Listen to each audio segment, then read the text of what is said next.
নবনির্বাচিত মার্কিন president Donald Trump তিনি কি বাংলাদেশের বর্তমান রাজনৈতিক পরিস্থিতিতে হস্তক্ষেপ করবেন?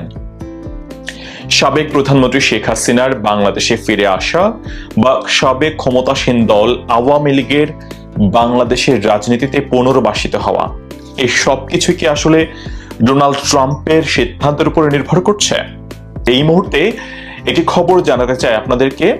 লিসা কার্টিস, তিনি সাবেক ট্রাম্প প্রশাসনের একজন হোয়াইট হাউসের কর্মকর্তা, যিনি 2017 থেকে 2021 সাল পর্যন্ত এই এশিয়া অঞ্চলে তিনি কাজ করেছিলেন।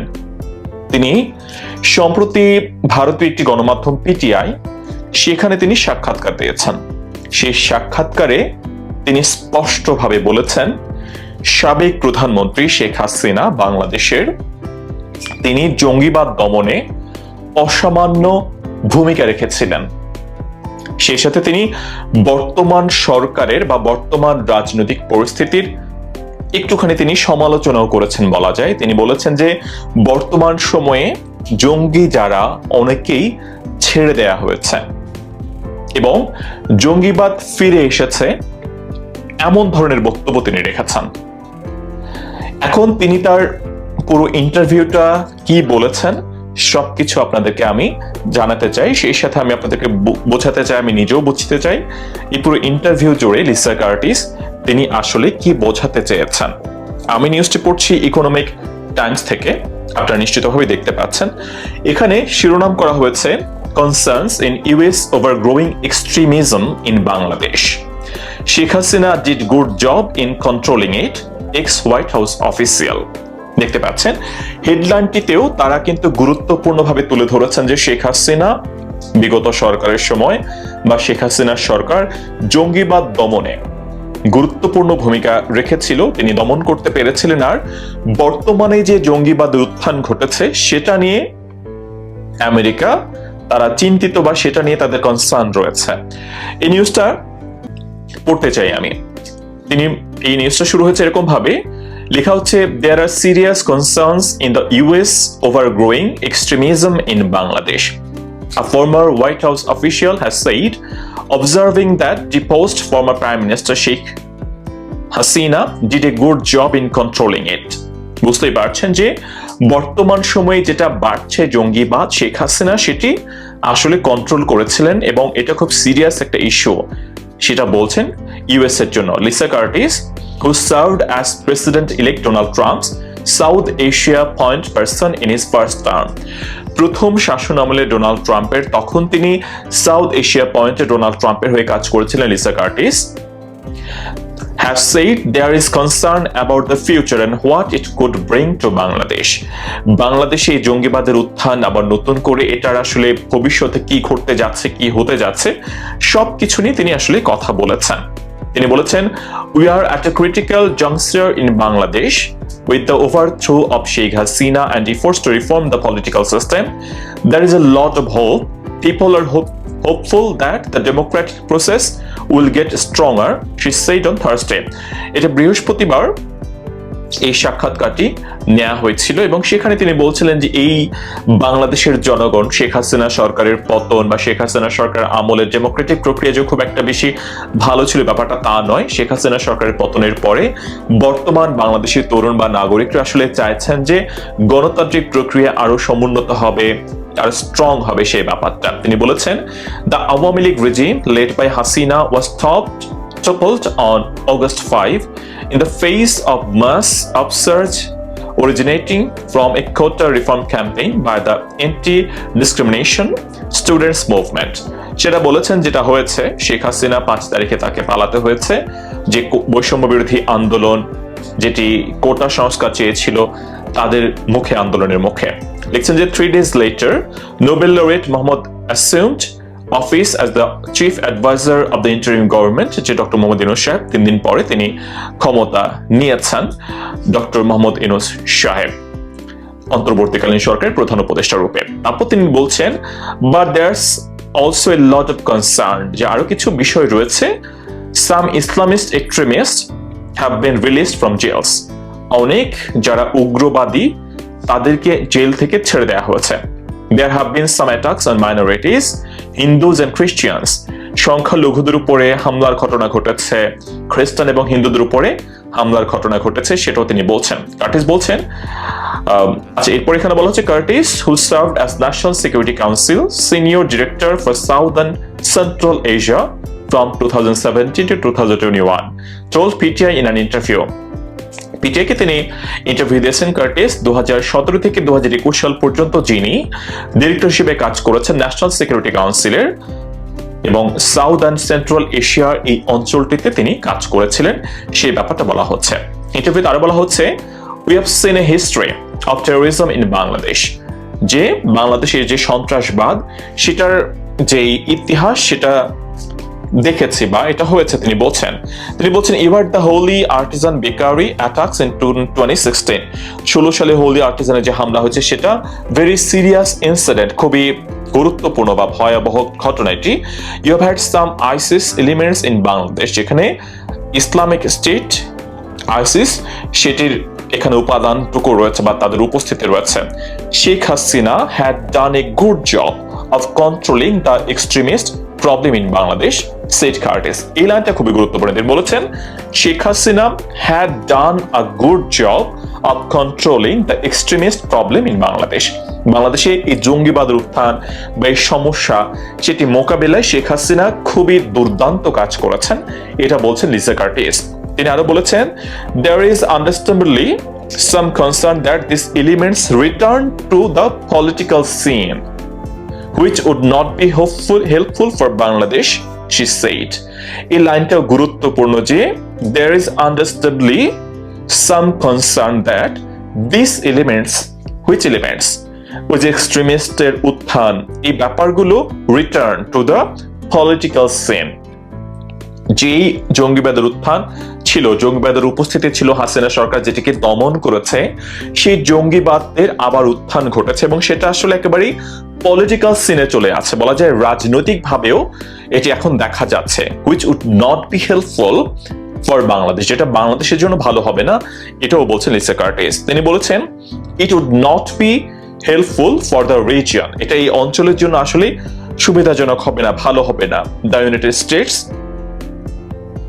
এনিওয়ান, বলছেন এটা শুধুমাত্র যে এই অঞ্চলের জন্য খারাপ, এই জঙ্গিবাদের উত্থান বা জঙ্গিবাদের ফিরে আসা, তিনি বলছেন ফিরে আসা, যেটা আগে ছিল হাসিনা যেটা বন্ধ করেছে সেটা আবার ফিরে আসছে, এটা আসলে এই অঞ্চলের জন্য খুব ভালো হবে না। শুধুমাত্র এই অঞ্চল ব্যাপারটা তা নয়, আমেরিকার জন্য ভালো হবে না বা কারোর জন্য ভালো হবে না। তিনি বলছেন we are at a delicate time in Bangladesh, so even though it might not be the number one priority of president elect Trump, I think his team, his national security team, will have to pay attention to what's happening there. তিনি বলছেন যে বর্তমানে প্রেসিডেন্ট-ইলেক্টকে Donald Trump, যদিও এটি Donald ট্রাম্পের 1 নম্বর priority নয় Bangladesh issue, মানে বাংলাদেশ ইস্যুটা আসলেই প্রেসিডেন্ট ট্রাম্পের, যিনি প্রেসিডেন্ট-ইলেক্ট জানুয়ারি 20 তারিখে যিনি ক্ষমতা গ্রহণ করবেন তখন তিনি হবেন প্রেসিডেন্ট ট্রাম্প, ততদিন পর্যন্ত তাকে সম্বোধন করা হচ্ছে প্রেসিডেন্ট-ইলেক্ট নামে। প্রেসিডেন্ট-ইলেক্ট ট্রাম্পের বা সেই ট্রাম্প প্রশাসনের বাংলাদেশ ইস্যুটা আসলে 1 নম্বর প্রায়োরিটি নয়। যদিও 1 নম্বর প্রায়োরিটি নয়, তিনি বলছেন I think his team, ট্রাম্পের team, his national security team, তার জাতীয় নিরাপত্তা যে team, will have to pay attention. এখানে তিনি বলেন না যে will pay attention, যে এখানে নজর দিবে বা এটার উপরে নজর রাখবে, ব্যাপারটা তা নয়। তিনি বলছেন will have to pay attention, মানে অবশ্যই নজর দিতে হবে বাংলাদেশে বা এই অঞ্চলটিতে কি ঘটছে তিনি বলছেন। এরপরে খবরটা হচ্ছে Curtis also said the incoming administration should work with India, which also has concerns about the future direction of Bangladesh and is more directly impacted by what happens because of its proximity. যে এই যে Donald ট্রাম্পের team বাংলাদেশের বা Donald ট্রাম্পের national security team বাংলাদেশের ইস্যুতে তারা নজর রাখবে, এক্ষেত্রে যে শুধুমাত্র তারা একা নজর রাখবে তা নয়, এক্ষেত্রে শুড ওয়ার্ক উইথ ইন্ডিয়া, ভারতের সাথেও তাদের আসলে একসাথে কাজ করা উচিত, একসাথে এই ব্যাপারটার উপরে নজরদারি রাখা উচিত। আপনারা জানেন শেখ হাসিনা সরকারের পতনের পর বাংলাদেশের বিভিন্ন জেল থেকে বা আমরা যেটা দেখেছি, যখন বৈষম্য বিরোধী ছাত্র আন্দোলন চলছিল তখন একটা থানায় লুটপাট হয়েছে, সেখান থেকে অনেক অনেক অপরাধী মুক্ত হয়ে গেছে এবং অনেকেই আবার ছাড়া পেয়েছেন, জামিন পেয়েছেন। এটা নিয়ে প্রচুর খবর আপনারা দেখবেন। এটা যে আমি বলছি বানিয়ে তা নয়, আপনি একটু সার্চ করলে আপনারা পেয়ে যাবেন অনলাইনে বিভিন্ন গুরুত্বপূর্ণ নিউজ পোর্টালগুলোতে যে এই যে উত্থানগুলো ঘটছে এটা নিয়ে আসলে নজর দেওয়া উচিত। এবং ডোনাল্ড ট্রাম্পের যদিও এটি 1 নম্বর ইস্যু নয়, তারপরেও কিন্তু এই ব্যাপারে ডোনাল্ড ট্রাম্প প্রশাসন, ডোনাল্ড ট্রাম্পের যে ন্যাশনাল সিকিউরিটি টিম, তাদের নজর রাখা উচিত এবং এক্ষেত্রে তারা ভারতের সঙ্গে একযোগে তারা কাজ করতে চায় এবং তারা লিসা কার্টিস, যিনি হয়তোবা আবারও ডোনাল্ড ট্রাম্পের সাথে তিনি কাজ করবেন, যেহেতু ডোনাল্ড ট্রাম্পের সাথে তিনি আগেও কাজ করেছেন, এই ব্যাপারটার উপরে তিনি নজর রাখতে বলছেন এবং তিনি শেখ হাসিনার ভূয়সী প্রশংসা করেছেন জঙ্গিবাদ দমনে। এই খবরটা হয়তো বা বর্তমান বাংলাদেশের রাজনৈতিক পরিস্থিতি এটিতে গুরুত্বপূর্ণ ভূমিকা নিশ্চয়ই রাখবে, হয়তো বা গুরুত্বপূর্ণ কোনো বার্তাও দিতে পারে। পদত্যাগ করেননি বাংলাদেশের সাবেক প্রধানমন্ত্রী শেখ হাসিনা, এমনটা দাবি করেছেন বলিউডের জনপ্রিয় অভিনেত্রী এবং রাজনীতিবিদ কঙ্গনা রানাওয়াত। আপনারা জানেন গতকালকে মার্কিন প্রেসিডেন্ট নির্বাচনে ডোনাল্ড ট্রাম্প দ্বিতীয়বারের মতো প্রেসিডেন্ট নির্বাচিত হয়েছেন এবং ডোনাল্ড ট্রাম্পকে বিশ্ব নেতারা তাকে অভিনন্দন বার্তা জানাচ্ছেন। বাংলাদেশের প্রধান উপদেষ্টা ডক্টর মোহাম্মদ ইউনূস তিনিও ডোনাল্ড ট্রাম্পকে অভিনন্দন বার্তা জানিয়েছেন এবং ভারতের প্রধানমন্ত্রী নরেন্দ্র মোদী তিনি নিজেও ডোনাল্ড ট্রাম্পকে অভিনন্দন বার্তা জানিয়েছেন এবং সেই সাথে তিনি ডোনাল্ড ট্রাম্পকে ফোন করেছেন। নরেন্দ্র মোদী ফোন করে তারা শুভেচ্ছা বার্তা বিনিময় করেছেন এবং ডোনাল্ড ট্রাম্প মোদীকে বন্ধু হিসেবে জানেন এবং মোদীও ডোনাল্ড ট্রাম্পকে বন্ধু হিসেবে জানেন। এদিকে বলিউডের অভিনেত্রী কঙ্গনা রানাওয়াত তিনি একটি ইনস্টাগ্রামে, তার ভেরিফাইড ইনস্টাগ্রামে তিনি একটি পোস্ট শেয়ার করেছেন, যে পোস্টে কঙ্গনা রানাওয়াত বলেছেন অনেক বড় খেলা হবে এবং তিনি বলেছেন শেখ হাসিনা জি তিনি প্রধানমন্ত্রীর পদ থেকে পদত্যাগ করেননি, অনেক বড় মাপের খেলা হবে। চলেন কঙ্গনা রানাওয়াত কি বলেছেন তার সেই স্ট্যাটাসটিতে আমরা সেটি দেখে আসি। এটা হচ্ছে কঙ্গনা রানাওয়াতের ভেরিফাইড ইনস্টাগ্রাম প্রোফাইল। আমরা যদি প্রোফাইলের ওনার যে স্টোরিগুলো শেয়ার করছে সেখানে যাই, সেখানে মার্কিন নির্বাচন নিয়ে তিনি অনেকগুলো স্ট্যাটাস শেয়ার করেছেন। এগুলো ডে শেয়ার করেছেন আমরা যেটা বলি, এই যে এখানে 14 ঘন্টা আগে তিনি শেয়ার করেছেন এটা, যেখানে সাবেক প্রধানমন্ত্রী শেখ হাসিনা বাংলাদেশের তিনি ডোনাল্ড ট্রাম্পকে অভিনন্দন জানিয়েছেন। সেটি আওয়ামী লীগের একটি প্যাডে আপনারা দেখতে পাচ্ছেন এবং এখানে শেখ হাসিনা নিজেকে প্রাইম মিনিস্টার হিসেবে তিনি এখানে উল্লেখ করেছেন। প্রথম লাইনটা যদি আমরা পড়ি, the President of the Bangladesh Awami League ব্র্যাকেটে Prime Minister Sheikh Hasina has congratulated Donald J. Trump on his election as the 47th President of the United States of America. এটা হচ্ছে আওয়ামী লীগের দলীয় প্যাড, যেটার মাধ্যমে শেখ হাসিনা ডোনাল্ড ট্রাম্পকে তিনি অভিনন্দন জানিয়েছেন। এটা স্ক্রিনশট নিয়েছেন তিনি বা এটা ছবি তুলে কঙ্গনা রানাওয়াত এটি শেয়ার করেছেন। সেখানে কঙ্গনা রানাওয়াত লিখেছেন নিচে যে ব্ল্যাক কালারের মধ্যে তিনি লিখেছেন Sheikh Hasina ji never resigned. Today she congratulated Trump for his victory.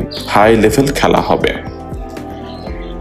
Kangana রানাওয়াতকে বলা হয় কট্টর বিজেপি, তিনি সেই মতবাদ তিনি ধারণ করেন এবং কঙ্গনা রানাওয়াতের যেই ভাষ্য এটাকে একেবারে যে আপনারা উড়িয়ে দেবেন ব্যাপারটা আসলে এরকম নয়। বিজেপি যেটি ভাবে সেটি কঙ্গনা রানাওয়াতের বলা যায় তার ইনস্টাগ্রাম পোস্টে ঠিক সেরকমটি আসলে উঠে এসেছে। তো কঙ্গনা রানাওয়াত যে বলেছেন অনেক বড় মাপের খেলা হবে, অনেকেই সে আশঙ্কা এখন প্রকাশ করছেন। দেশ বিদেশে অনেক পর্যবেক্ষক আপনারা জানেন, ঠিক 2 দিন আগে টাইম ম্যাগাজিন, বিশ্বখ্যাত টাইম ম্যাগাজিন, তারাও কিন্তু শেখ হাসিনার বাংলাদেশে আবার যে উত্থান ঘটবে না, তিনি যে বাংলাদেশে আবার ফিরে আসতে পারবেন না, এমন আশঙ্কা কিন্তু তারা উড়িয়ে দেয়নি। টাইম ম্যাগাজিনও বলেছে শেখ হাসিনা আবারও হয়তো বা বাংলাদেশে ব্যাক করতে পারেন এই পরিবর্তিত পরিস্থিতিতে, এটার সম্ভাবনা একেবারে উড়িয়ে দেওয়া যায় না। এবং বাংলাদেশ শুধু নয়, আমাদের এশিয়ার কেন্দ্রিক যে দেশগুলো রয়েছে এখানে বেশিরভাগ দেশেই কিন্তু আসলে পরিবারতন্ত্র রাজনীতির, পরিবারতান্ত্রিক রাজনীতি আসলে এখানে চলমান থাকে। এখানে ডক্টর মোহাম্মদ ইউনূস তিনি হয়তো অনেক বিশ্বখ্যাত একজন অবশ্যই, এবং সাকিব আল হাসানও বিশ্বখ্যাত একজন, আপনারা জানেন। কিন্তু কেউ যদি ধরে জিয়াউর রহমানের লেগাসি বা শেখ মুজিবুর রহমানের লেগাসি ধারণ করে, তারা আসলে অনেক বেশি পরিমাণে গুরুত্ব পান মানুষের কাছে, সাধারণ মানুষের কাছে। সাধারণ মানুষের কাছে এই দুই পরিবারের গুরুত্ব অপরিসীম। ঠিক যেমনটি আমরা হয়তো বা ভারতে দেখতে পাই, কংগ্রেসের কথা বলতে পারি আমরা, কংগ্রেস পরিবারের প্রতি সাধারণ মানুষের অন্যরকম একটা আবেগ রয়েছে। কংগ্রেস মাঝখানে 2-3টি নির্বাচনে তারা খুব একটা ভালো করতে পারেনি, কিন্তু গত নির্বাচনে তারাও কিন্তু খুব ভালো ফলাফল করছে এবং তারা খুব নতুন করে তারা আবার জেগে উঠছে। তো একেবারেই যে শেখ মুজিবুর রহমানের লেগাসি বা শেখ পরিবারের আবেদন বাংলাদেশের মানুষের কাছে একেবারে কমে গেছে, এই মুহূর্তে হয়তো বা পরিবর্তিত পরিস্থিতিতে আমরা খুব একটা দেখতে পাচ্ছি না, বা নিকট ভবিষ্যতে হয়তো বা সেরকম সম্ভাবনা নাও দেখা যেতে পারে।